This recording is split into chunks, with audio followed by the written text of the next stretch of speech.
this is Matt on the Moon Lambo channel. Now, of course, I know just as well as you that XRP is under attack by the SEC. I understand that XRP price is artificially suppressed. I understand that XRP price is down because, frankly, XRP moves in tandem with broader crypto markets, and crypto's down just as stocks are down, and crypto follows stocks on top of that. So I get it. Everything's not quite as fun and cheery and enthusiastic as it was in the first half of 2021, but you know what I say? I say XRP is winning. Look, how lucky are we as XRP community members that the XRP ledger just works? It just works. You know, communities that support most other coins are frequently at odds with one another, arguing about how to best scale the underlying insufficient technology. You know, just trying to find a use case. It's technology that's insufficient in many cases, searching for just one use case. But not with the XRP ledger, not with XRP. You know, comparatively, in that sense anyway, the XRP ledger is much more boring because well, frankly, there's not drama. Not in terms of how the technology works. XRP is the cryptocurrency least likely to have its own reality TV show as a result. Ain't gonna be no XRP Snooki, okay? Now, at a recent event, David Schwartz, Ripple CTO and co-creator of the XRP ledger, he shared remarks explaining why XRP is simply winning. And this is utility. You know, this is what creates the opportunity for long-term viability. This is what creates the opportunity for life-changing wealth. So I want to share with you what he had to say. I also got some comments from a couple of analysts speaking about, well, one of them speaking specifically about XRP, and he thinks in the coming weeks, just weeks, we're going to be seeing 50-cent XRP, which I wouldn't mind seeing. And beyond that, frankly, you know, there's an article, I've actually been wanting to share it for a few days. I just haven't gotten around to it, but in a way, I'm kind of glad that I haven't shared it quite yet, because, you know, at the time it was published, it was from an analyst, with a technical analyst within the community, just the crypto community. And this is at a time when prices were suppressed. I know, mere days ago. It's just eons ago, right? It's forever ago. But the sentiment was much different. Even just days ago, it flips like snap of a finger. That quick it really does. Now that a few days have passed and we've seen movements to the upside and things are, at least to some degree, a bit more cheery, it's just interesting to have that benefit of hindsight, even with just a few days. Not because the short term matters in terms of price action so much, but more so the sentiment that results even in shorter time frames can be disastrous for humans. And so it's just interesting to take a look at this stuff. So I got an article from the Daily Hodl that I'm going to share with you. But before going further, I do want to be clear, I do not have a financial background of any kind. I am not offering financial advice, and you definitely should not buy or sell anything because of anything that I say or write. I'm just an enthusiast who enjoys making YouTube videos about crypto-related topics, but just as a hobby and just for fun. Now, as I record this, XRP is up to 35 cents. Bitcoin's up to $21,495, and it did hit a 24-hour high of 21,821. So, hey, you know what? A lot better than when it was in the 18,000s just a few days ago. You've got the crypto market cap for the entire asset class getting closer to 1.1 trillion, Bitcoin dominance at 38.29%, and the crypto fear and greed index at 26 out of 100. So market participants, yes, they're in fear, but they're no longer in extreme fear. So directionally, that shouldn't be too much of a surprise.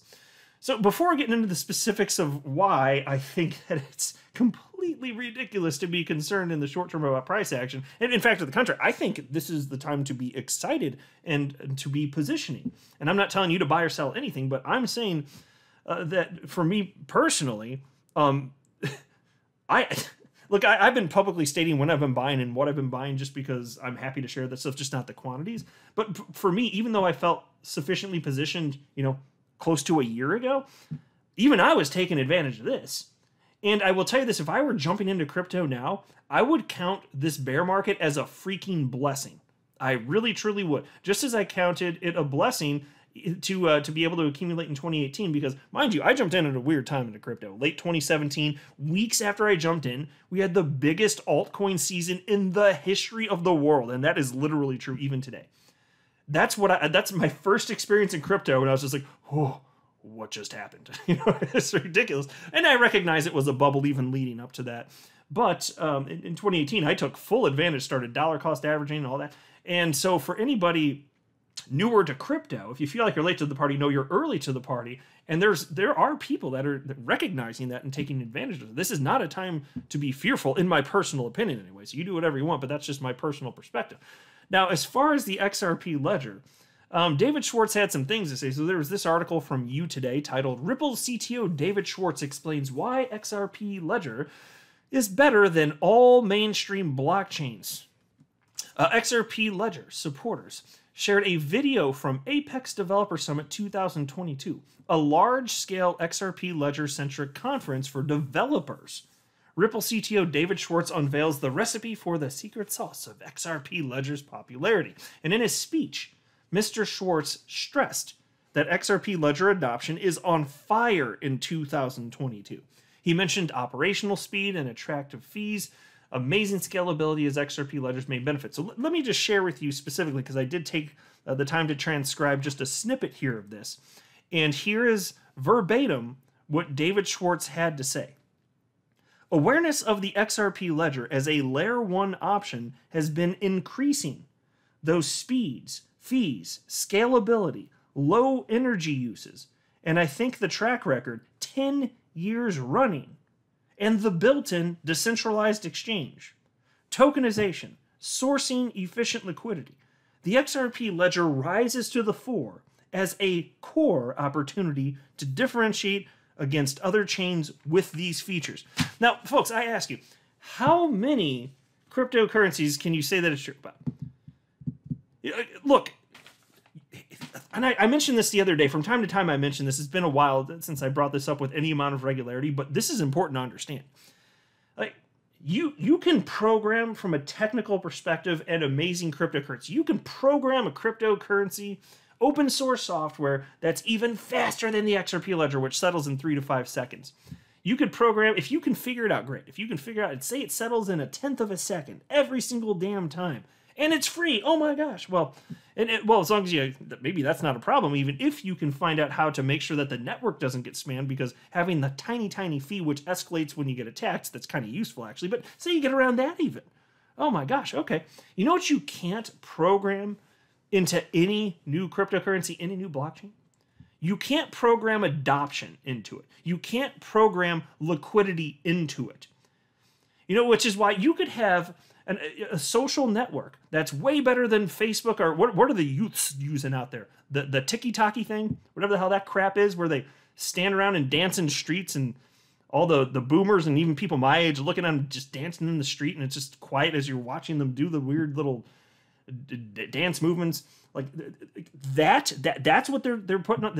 Is that the social media that's you being utilized? So you can create something new, fine. But what I'm saying is, in terms of actually getting adopted, good luck. I mean, think about this. Even Google, which by the way backed Ripple even in the earliest days in terms of venture capital, over half a decade ago, even they created a social media platform. So it's like you can create whatever you want, and even if it's better, even if it's actually better, good luck getting users. Once something becomes a standard, it is hard to supplant. So if Xrp becomes the standard for anything, especially as a bridge currency, good luck. And fine, with TikTok, fine. It came after. It's not that there can't be new things that get adopted. There are new cryptocurrencies that have come after Xrp that are also gaining excellent traction and actually have utility. Different use cases, awesome. And that's cool too. And in terms of TikTok, actually, as stupid as that damn platform is, and I do not have an account, that's for damn sure. I don't use social media in my personal life. I have the Moon Lambo account for Twitter, but I don't use social media in my personal life. But even with TikTok though, that's a little bit different. At that point, honestly, it gets to the point where like Facebook is for the old people. I remember in college, it was the new thing, right? That's like that. It was that in MySpace. And so fine, it's not surprising that younger generations want something different. But even setting aside things like that, that creates an opening for a new platform. I'm not saying that there can't be openings, but what I am saying is once something is a standard, it's hard to supplant. It really is. And it's the same thing with format wars, with the VHS and Betamax, or HD DVD versus Blu-ray. These are technology battles that were fought, and there have been clear winners. Now, in the case of cryptocurrency, there can be more than one winner, but I'm still saying these battles exist. And once something is a standard, bam, it's there. And there's no other cryptocurrency on the planet being positioned for such a thing as bridge currency. And that's just one use case. You listen to what else David Schwartz was talking about, though. I mean, damn.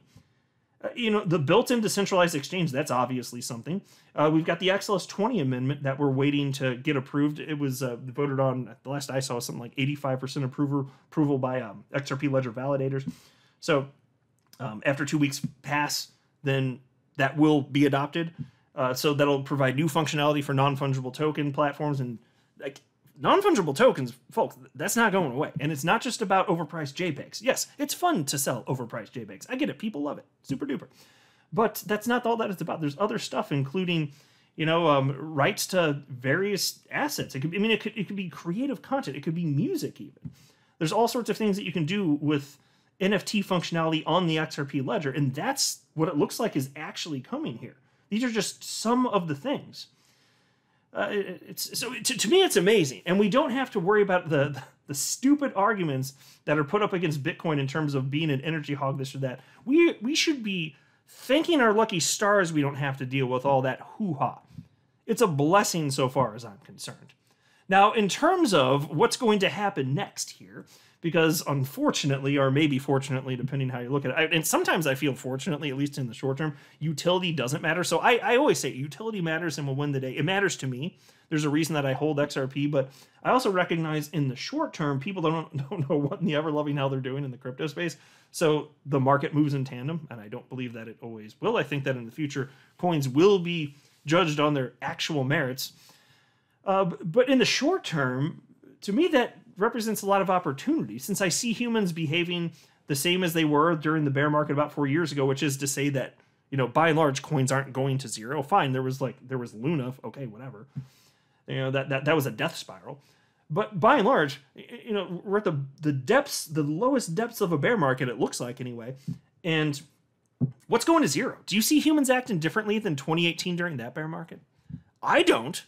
To me, this is a strong indication that at least at the moment I'm recording this, humans are not sufficiently treating cryptocurrencies differently. Not sufficiently. So in terms of investing, I'm just like, it's probably all going to go up because that's how humans are behaving right now. I'm just observing it. I'm just saying. So in the short term, that's one thing. And then on the flip side, since I don't know when humans will sufficiently care about the differences between cryptocurrencies and value utility, that's why I'm happy to hold coins that actually have utility like XRP and HBAR, for example. And there are others out there, obviously, but just a couple off the top of my head that I hold, which are a couple of my favorites. But, so even if you're looking in the short term, like everything's moving in tandem. So here's a technical analyst, Leb Crypto, who put out a tweet that says, P.S. I'm long on XRP since earlier this week. First long in a long time. Target 50 cents over the coming weeks. And we shall see. But you know what? And hopefully that comes to pass. I respect his opinion. Either way, the market's going to move in tandem. If the direction is up, cool. And consider this too. There's no shortage of analysts that have highlighted that historically, September is a crap month in terms of price appreciation. The vast majority of years that crypto has existed, crypto markets have been down in September. And you could speculate and argue about the reasons why, but them's the facts. It just is. And then there was this from chart analyst Income Sharks, who wrote, Bitcoin, #Bitcoin, reminding people that not every pump needs to be shorted. This is one of the strongest daily moves in 6 months. You either caught it early and can chill, or will need to try again on a dip if we get one. So I'll just say this. Right? I agree with the concept. This is why I'm glad that my strategy for me, and you do whatever you want, I'm not telling you what to do, but I'm saying for me, I'm glad that my strategy is once I buy, I do nothing, so I don't have the stress of worrying about it. Should I get in? Should I get out? Should I move to another coin? Will something else be more profitable? I just give myself exposure, and then whatever happens, happens. It's unsophisticated, and I'm thrilled about that because I don't need that damn stress in my life. And also, data proves in the stock market, and I think it's also true in crypto, frankly, that those that move from position to position, those are the people who lose. You're not going to successfully time markets. And even coins that sometimes people think are dead, they pop back up because this entire space right now in terms of speculation is irrational. So I'm just going to keep the exposure, and if most of my coins that I hold go to zero, I don't care. All I need is like a couple hits and I'm like good. Like that's life-changing wealth, whatever. You know? I'm not worried about it. And take a look at this. This is the article I was referencing at the outset of the video. It's from the Daily Huddle. It's from 3 days ago, titled, Top Crypto Analyst Says Bitcoin Could Spark Massive 200% Rally, but there's a catch. A widely followed crypto analyst says that we are entering into the final phase of Bitcoin's bear market. Pseudonymous crypto trader Rekt Capital tells his 387,000 Twitter followers that the King Crypto could see an enormous increase in price after finding its bear market bottom in the fall or winter, and here's a quote. Most of this Bitcoin bear market is behind us already, and an entire bull market is ahead of us. Whether the Bitcoin bear market bottom takes place in November, December, or early Q1 of 2023. The reality is that this Bitcoin bear market is slowly ending, and there's much to look forward to. End quote. Exactly. And it feels like forever, and this is how people get shaken up. Because even, did it sound long to you when you heard November, December, or Q1 of next year, given that it's September right now? Did that sound, oh my God. See, this is how people get shaken out, though. You know, it sounds so far away, and you're living through it, and it's still depressing, and oh my gosh, and that's when people make important financial decisions based on emotion rather than logic and data. That's how you bite your own rear side. That's exactly what happens. And consider this. We had Bitcoin's all-time high in November of last year. So if that's the high and everything's been downward action since then we've been in this downward trajectory, this bear market, for about 10 months. So wouldn't it make sense that we're somewhere in the region of where, historically speaking, you find a bottom? Right? Even if it goes lower? That's why, to me, I say, who the hell cares? And even if the unlikely happens, and sometimes the unlikely does happen, even if the unlikely happens, and say crypto tanks another 50% from here, and you got like $10,000 or $11,000 Bitcoin and XRPs at who knows what, 17, 18, 19 cents, even if that happens, who knows, H-bars down to 3.5 cents, I will just be like, take my money. I am buying all of your fear. Even if something, and I'm not saying it can't happen, I just think it's unlikely, but if the unlikely happens, I'm here for it. If the market's going to be that stupid and give me that opportunity, you better freaking believe it. I'm telling you, if XRP gets back down to that 15-cent region, that's my largest holding already, and I stopped buying it almost 2 years ago because I felt like I had a buying problem. If it gets back to that region, even I'll be buying more because I'll be like, y'all stupid. If you are actually selling at these price levels, y'all stupid. I am going to purchase your fear and harness it for the betterment of my future. That's what I'm saying. Piece continues. Rekt Capital says the data points to a massive 200% eruption for the top crypto asset by market cap, but notes there's one caveat. The leading digital asset could still fall further before eventually quadrupling in price. And here's another quote. Not buying now will cost you more in the long term than it could cost you in the short term. Sure, one could argue that in the short run, Bitcoin could still go down 5% or 10%. But over the long run, history suggests Bitcoin will likely rally over plus 200% from here, end quote. So again, that's why I was saying earlier in the video, I'm actually kind of happy that I didn't get to this article a few days ago, because back then it's when Bitcoin price was more suppressed, and we know that the entire crypto asset class moves in tandem, so this is relevant to XRP or pick your favorite crypto, whatever it is. You know, because now it's all looking all sunny right now. But even in the scarier times, he's saying, okay, so fine, it goes down 5% or 10%. And so I'm sharing the sentiment, but I'm even taking it further. I'm saying even if it's 50%, I don't care. Not that I think that's going to happen. But look, what's more likely? Everything goes to zero, or it's worth way more in the future, and the crypto asset class exists a decade from now. What's more likely? And if you're like me and you think the crypto asset class is going to be here, then it makes sense to, yes, stay in tune, because eventually utility is going to matter and probably most coins go to zero. So, yes, pay attention. But damn, in the short term here, it's like, what is there to be afraid of? For me, the answer is nothing. So, I don't know, just food for thought. You all let me know what you think, but I'm just, as always, amped up for the future. Like, I'm here for it, son. Like, I am ready for this.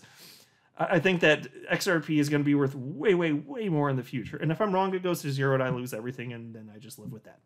It's possible. I just don't think that's what's going to happen. And we'll find out together, won't we? I'm not a financial advisor. You should not buy or sell anything because of anything I say or write. That would be a very, very, very bad idea. Until next time, to the moon, Lambo.